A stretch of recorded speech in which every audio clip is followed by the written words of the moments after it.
many societies today, marriage is a celebrated union between two adults, signifying the beginning of their future together. Unfortunately, millions of girls out there, for them, this is a whole new experience and it differs differently. There are approximately 700 million women in the world who got married as girls. A third of them got married before their 15th birthday. This is INDEPTH on ABS television. My name is Priska Wankwo.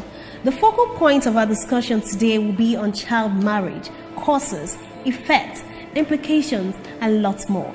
But we are going to go on a short break, and when we come back, we are going to be revealing our guests who are going to be joining us in this conversation today. Don't go away. This is INDEPTH.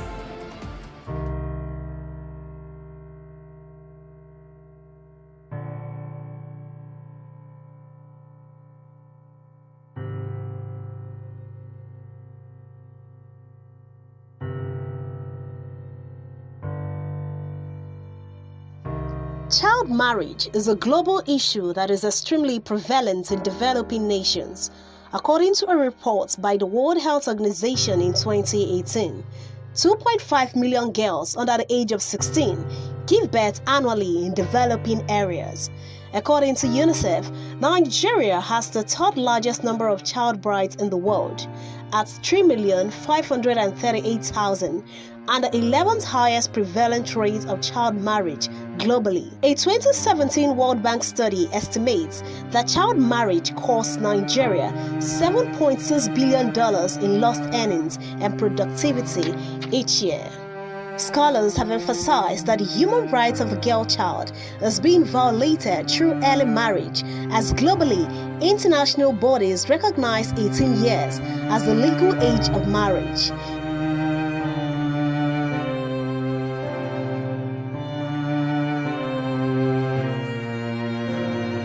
Hello and welcome back to the program INDEPTH on ABS television. Just before that break, I told you that our focal point for today's discussion is child marriage.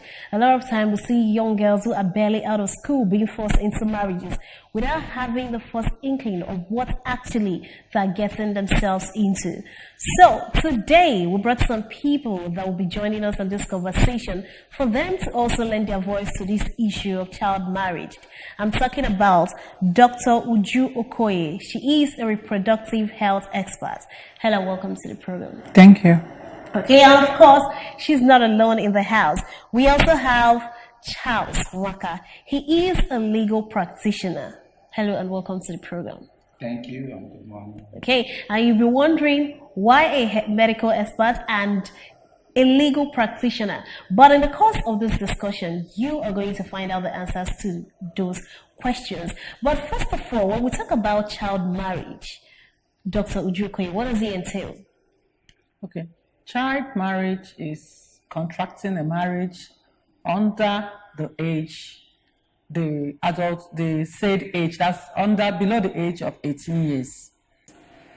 It's anybody contracting marriage below the age of 18 years is a child marriage.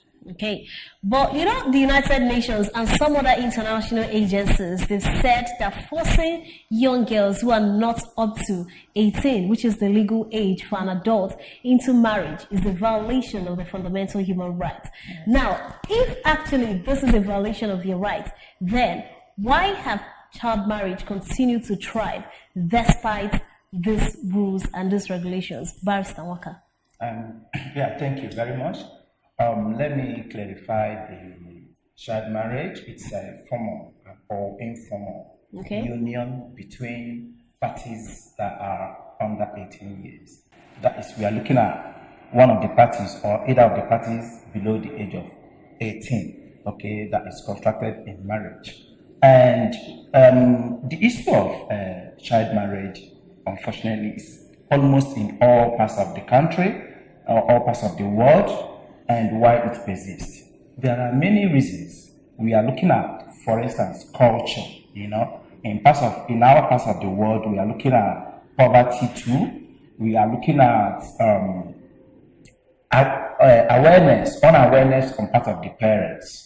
For instance, let me start with the culture. If there are certain areas that believe that women, girls, are not supposed to receive the education.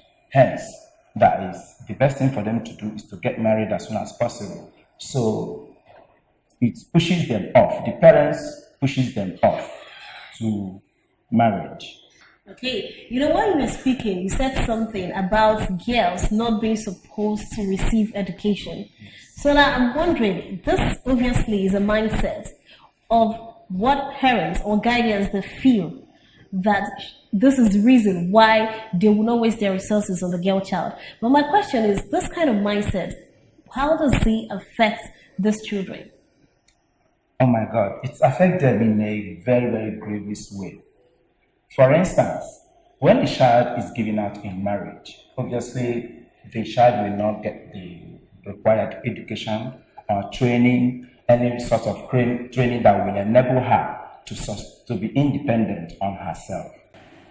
And let's not forget that we are not looking at only girls, we are also looking at boys here, because I said any parties that contracted marriage below the age of 18. There is legal limit, there is legal age for that. But the consequences, like we said, is this.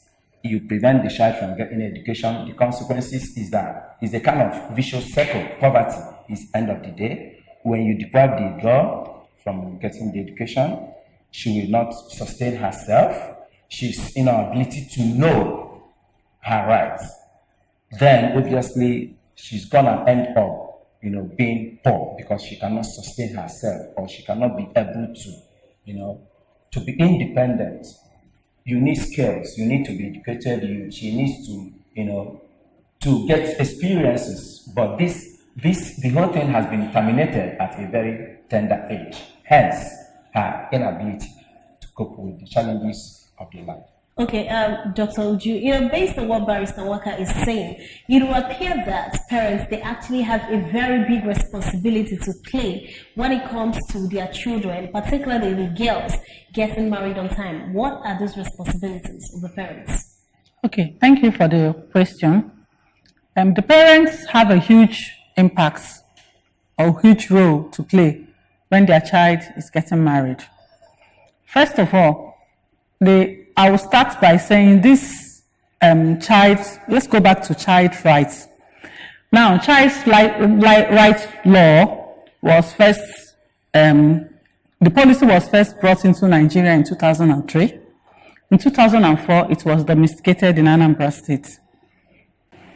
Now, the law, section 23, says that any child, both male or female, contracted into marriage below the age of 18 years, that marriage is regarded as null and void and hence has no effect. Now, there's also a section that says that whoever that is betrothed to a man, betrothed to a child, or married to a child, or help in contracting that marriage is liable to 5 years imprisonment or a fine of 500,000, or both. So even the parents, they have a punishment to that effect. So a parent contracting a child into marriage has a punishment by law to that effect. Okay, now you're bringing in the law. Well, it is a good thing we have a legal practitioner. I hope I'm right, my learned colleague. So, Barrister, I would like to react to what she's saying, because if obviously this kind of laws exist, then why have this issue of child marriage continue to thrive, Barrister? Thank you. The issue of child marriage continues to persist because of culture. What about the laws? The laws are not effective? In most cases, what we have everywhere is not the problem with the law. We always have the laws. Like she said, we have the convention, the Child Rights Act. The Anambra State government has also domesticated the child rights law. We have it now, and we are in the present stage of implementation. Okay. And even the present administration has also given a directive in the last year that children should be given access to this. But the problem we have is culture. Enforcing those laws, bringing up cases And one of the good things is that the present regime has said that they will revitalize family courts. Where you have family courts and parents send their children to maybe to hawking or force them to marriages, someone can bring them to the family courts and the family, the parents, shall be penalized. But where you don't have an instrument, where somebody did not come forward, to report that a child is, maybe has been given out in marriage and that child is, underage or below certain level, below certain age, then obviously speaking, it continues to persist. Because the main thing there is, this is my daughter, I want to give her out. I want to give her out to a man that will train her so that the burden of training, the financial resources, I'll be able to establish contact. Maybe I think that Mr. A is very rich, so when I give her out to Mr. A, I will be getting something from my in-law, Mr. A. At the same time, my daughter will be suffering, and there is no one that reports me. You understand? So if there is court, like the Anambra State government is revitalizing the courts, and hopefully soon we should be able to have the courts. All right, so, Barrister, when you were speaking, you said something about people not wanting to come out to report cases of child brides where children are being forced into marriage. Now, so are you trying to say that actually child marriage cases, it's underreported in Nigeria?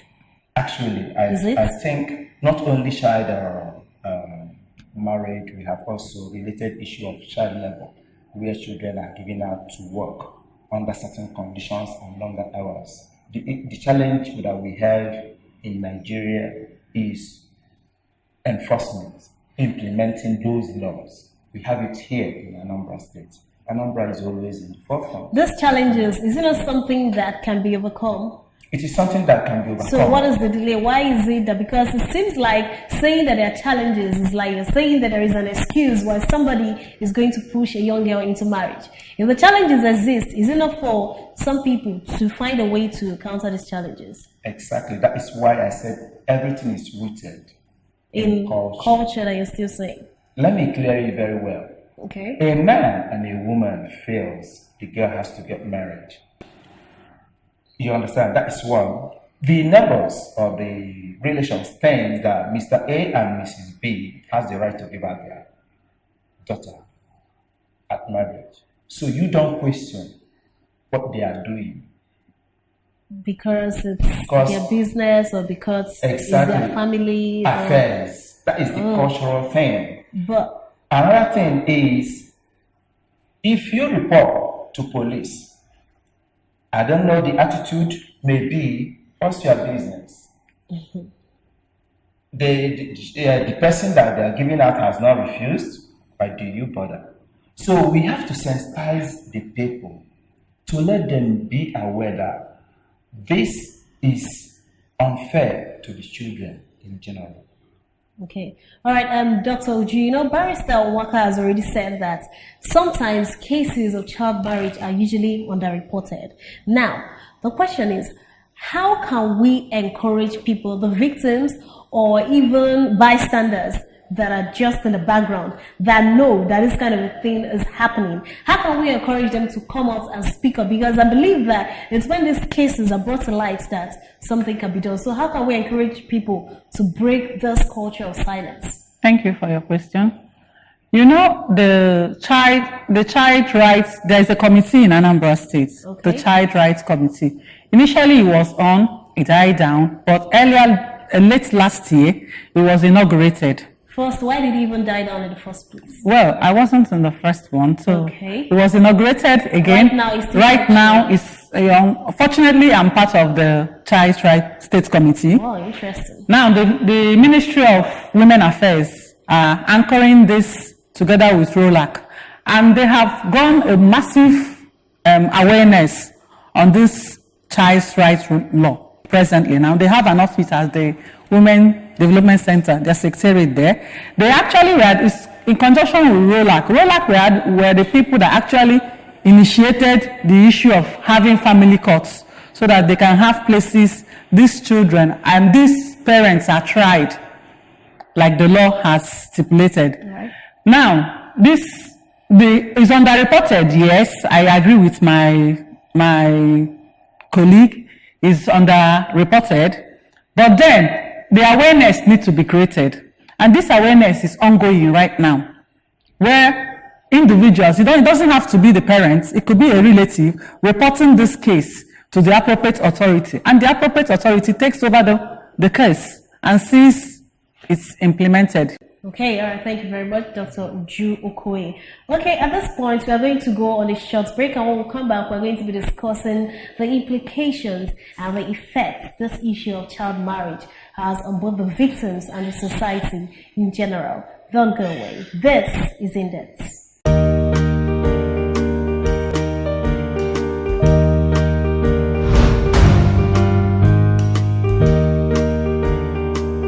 I feel it's the parents that is to be blamed for child marriage because one, the parent knows that the child is not yet ready psychologically, socially, mentally and otherwise, and giving out the child in marriage. It's only the parents that have the right to give out the child in marriage. So if the parents consent to giving out the child, then they are to be blamed. Parents, they know whether their child is matured or not for marriage. Yes, because you know. They should know whether their child is ripe for marriage.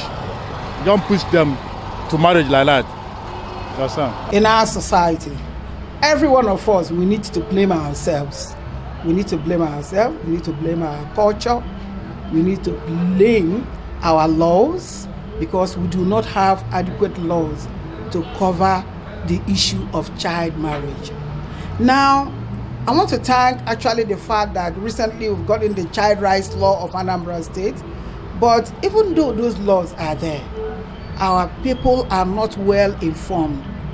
We need to inform our people concerning these laws. I will first of all start with that this has become a cankerworm that has eaten deep into the fabric of the nation, lots of devastating effects. But I want to bring it to the notice that we are not going to blame only the child or the society, but first we are going to blame the society. Not just for the inadequate laws they are making, but the girl child right is being marginalized. Lots of laws against the girl child that it's not favorable to them, thereby push them into doing something that it's not good or something that is not, worthwhile or worth it in the society.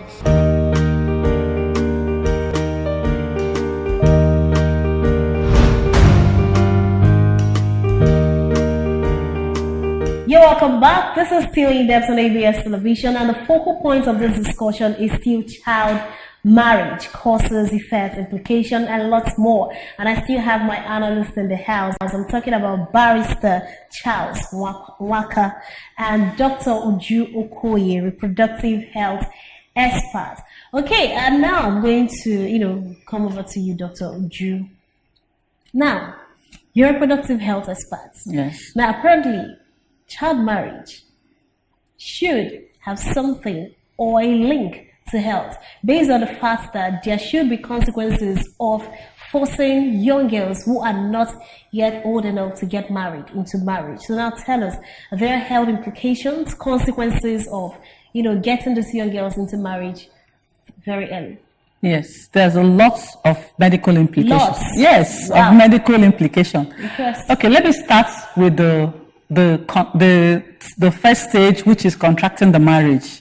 Okay. Now, when you contract a baby, because I'll call her a baby. Because she's not mature enough. Yeah, a baby into marriage, and you expect her to behave like an adult. It's an issue because she will get depressed. There's an issue of depression in it because things are not moving the way she wants it to move, and maybe any little thing she gets shouted at, and to her she's not seeing anything wrong, so she's depressed, not wanting the marriage because she was forced into it. Now, when it comes to pregnancy, a baby carrying a baby, now there are so many things because pregnancy is something you prepare for. She's not prepared for pregnancy. She's pregnant. There are drugs, her routine drugs that she's supposed to take daily I'm just putting it in a light shade so that you understand what I'm saying. All right. Her routine drugs that she's supposed to take daily, she can't even fend for herself, not to talk of remembering that she has to take her drug daily. She's prone to anemia. The right food she's supposed to eat, she's not getting it because she doesn't know the right food to eat.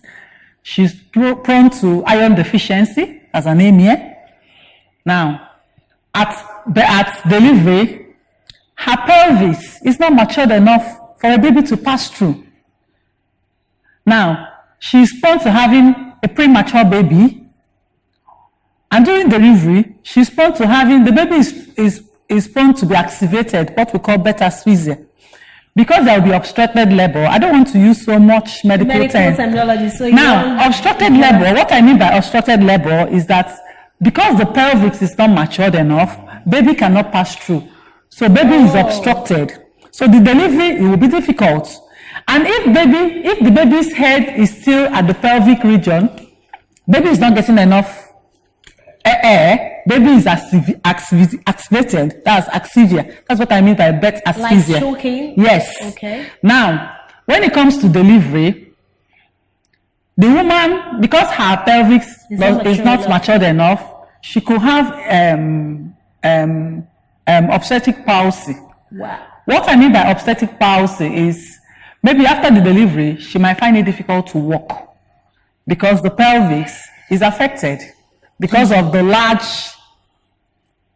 size passing through an immature pelvis. Wow, interesting. Now also, during the it's like you said there are so many. I thought it was during delivery, it's possible that if the labor is obstructed, this lady can have cervical VVF, vesicovaginal fistula. That is the one that has to do with leakage of urine. Yes, the leakage of urine, leakage of physics. So, because of the impact of the baby's head on the pelvis and the bladder. Wow. So then if she has this as a problem, post-delivery, someone leaking urine, leaking feces, she's depressed. Yeah. Because she doesn't have any continence, she cannot control herself in leaking urine and feces. She's depressed, she wouldn't want to stay around anybody because she's smelling. Now, from this depression, she can have psychosis. What I mean by psychosis, getting mad. Wow. Yeah. Is that bad? Yes. So there's a lot. That when I say a lot, there's a lot to go through. I want to know, out of all this, you mentioned a whole lot of sickness and diseases that arise as a result of this child marriage. Yes. Now, out of all this, is there anyone in particular that is so severe and life-threatening? But some of those things like the VVF, it can be corrected, right? Yes, there's a repair. There's a VVF center in Nigeria that have I think 3. I'm not so certain, but I think it's up to 3 centers, VVF centers in Nigeria, where you do the repair. One is in Ebonyi, actually, where you do VVF repair. So it's almost all of them boils down because let me take the labor for instance. If the labor is obstructed, there is maternal exhaustion, and she can die from there. So virtually all of them are interconnected. So anemia can kill you if you don't have blood in your system. You could die. So all of them still boils down to now. I'm wondering, Barrister Waka, with all those ailments and health complications she had already mentioned. Now, so the question is, I'm finding it difficult to understand. Why do you think parents and guardians sometimes still push their children into this early marriage if all those health complications the doc has spoken about still arise as a result of this child marriage? Then why do they keep doing that? Thank you very much. The reason, or one of the reasons, is they are not aware, they are not sensitized. They don't know about them? I believed that they don't know about it, or they choose to ignore. Doc, are you in agreement that they don't know? Well, I would say the first thing is poverty. And the major cause is poverty. Because if I have enough money to train my daughter, I don't think I will send her out to go and marry another person. So majority of us parents do this because they want to get something out of it, or maybe the situation the family is in, they don't want the family to continue being like that. So they see the girl getting married as a savior to the family. Another thing also is ignorance. If the parents of the bride check the number of child marriages you've seen, I don't think I've seen any professor or any graduate sending out her daughter to get married. It's ignorance, it's illiteracy. When they are educated in that, when they know the implications and what it means, I'm not sure they will send their child away for marriage. Yeah, now which now lays credence to what Barrister Walker is saying about creating awareness. So how can we create this awareness? We create the awareness through the churches. Nigerians they love going to church. Religious in nature. They're very, very religious. So I think one of the ways is to sensitize the parents through the church, in the schools. Include sex education in the curriculum of the secondary school. We have also even the women who are getting married themselves. I mean, the women and the society in general should be able to, at every phase or everything, put up, information, the dangers in the maternity home, in hospitals. Let it be, open, so that people should be able to see the effects, the dangers of giving out children in early marriages. She talked about the girl child. Yeah. The consequences is also devastating for the male child, who is also giving out. Really? But the statistics is more for the females, right? Yes. Usually. Yes. But I know, because I know there was a movie that they banned people, that they had to remove on air. They stopped airing it because the movie was a case of a 10-year-old boy marrying a 19-year-old girl. So so the boys are also affected, right? Yes, the boys are also affected, and the consequences is also, much in as much that we are looking at the medical aspect of it. For the female, I think that also the medical aspect for the boys also, in addition to a young man who is not of age getting married to someone, he himself cannot take care of himself, talk less of taking care of a girl, and then having a baby. You can see that, first of all, he's not built, as a man, getting the resources, getting the required strength, energy, the capacity, to build a family. So when he's not incapacitated and he enters into marriage, obviously speaking, it will be devastating for him and the girl. Okay, all right. So now let's bring it down to where we are, our society. What impacts do you think this issue of child marriage in the long run can have on the society in general? Okay. The society will be affected. Let me start from the side of the baby that was born from a girl child. Like, I want to take it medically. The implications I have listed here, the baby, you could have a malformed baby. Now, imagine a society with a lot of malformed babies, what it will look like. Now, imagine a society where we have the mothers, the so-called mothers of the generation, are all depressed. What will it look like? Angry, not willing to talk to anybody. You can imagine what it will look like if the society we are now have all girl child or girl mothers that were previously girl child as the mothers we have now. The animosity in her, the anger, the depression, imagine what the society will look like. Now imagine what the society will also look like in a child that was brought to this world malformed, and he knows that this malformation is not by my own making, it's simply because of two people that have refused to take proper responsibility and have refused to do what they're supposed to do. So that's what the society will look like. Okay. All right. So now, Barrister, from the legal perspective, what do you think the law needs to do with regards to addressing the issue of child marriage? Well, I think the law has to, go ahead to, the society has to implement. We have had the law, the rights of the child is there. What we need to do is to ensure that those rights are respected and implemented, and everybody are carried along. Okay? If there is law and it's not being implemented, it's not being carried along, all the consequences that has been enumerated here, will be recycling. And I was also to add that one of the consequences of all this is productive society. You know that the working force of every nation are the youths. In the long run, where you have more of early marriages and the consequence that we have more of, let me say, physically challenged children, the consequence in the long run is that we will not be able to have productive society. We will not be able to have productive youths that will replace the aging population. Okay, just before we go, Dr. Uju Okoye.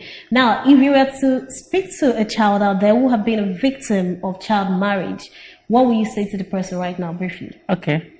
My dear girl, my dear female colleague, because I'll call you that, there is a center that takes care of these things. There's a center you could go to. There's a secretariat that takes care of implementing child's rights. You're not alone in this case. You're not alone in this race. There's a lot of other young girls in this race that have come together, that have a group, that have come together to pacify themselves in the situation they have seen themselves in. You don't have to lose hope. You don't have to be depressed. Come out openly. Speak out. Let the state hear you. The state governor,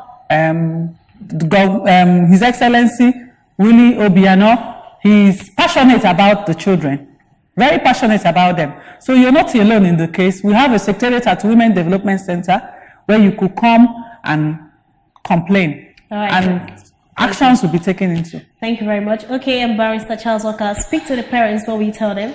Parents, please stop giving out your children when they are underage into marriages.